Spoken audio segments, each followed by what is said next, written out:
Hello, St. Mary Magdalene. This is Father Michael here in Rome.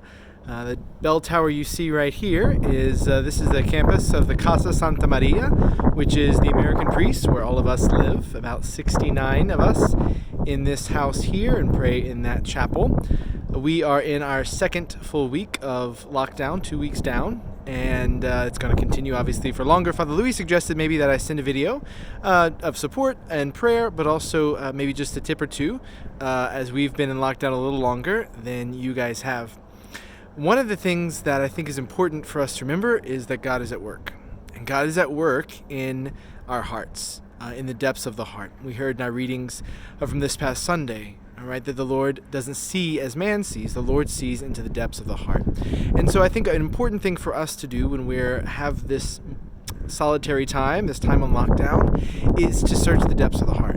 And one of the tools we can do for that comes from St. Ignatius of Loyola, who gives us the rules for discernment of spirits. But he also said that what we should do is make an examen twice a day. He would do it right around lunchtime, around noon, and at night before he went to bed.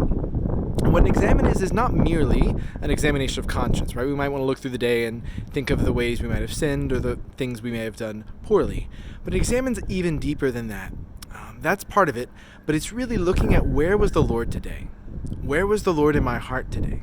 Right? When this was going on, when I was having this conversation or reading this or watching the news, where was my heart at in that moment? And I was doing something else. Where was my heart at there?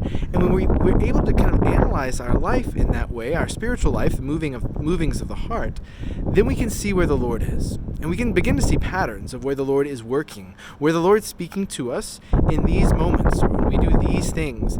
And maybe when we might be able to better discern that the Spirit that is speaking to us isn't the Lord. Maybe when I'm doing this or this is happening, I'm more likely to listen to the spirit of the world, or more likely to listen to the spirit of the enemy. And so in that, we want to be aware of what's going on inside our hearts. That's really the gift of the examen. Not merely our sins, but also where is the Lord working? Because the Lord is at work, and we have to know that and trust that.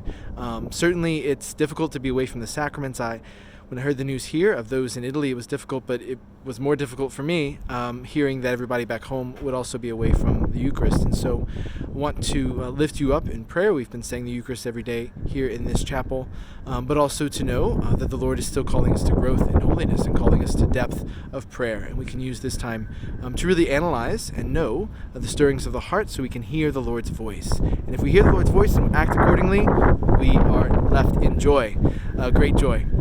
So as the final update, we here in Rome are all leaving. They are closing down the seminary, the American Seminary, and this American House of Priests, not out of danger, but just because it looks like it's going to be for a while, and they think we would be better off being back in the United States while there's still flights. So we will be coming home this week, and we will be under quarantine for at least 14 days. The two seminarians, Seth Lemaire and the other seminarian here in Rome, and myself as well, will be together praying, and I will continue to keep you in prayer. And please pray for me and our travels this week for safety, and may the Lord bless all of you. Goodbye.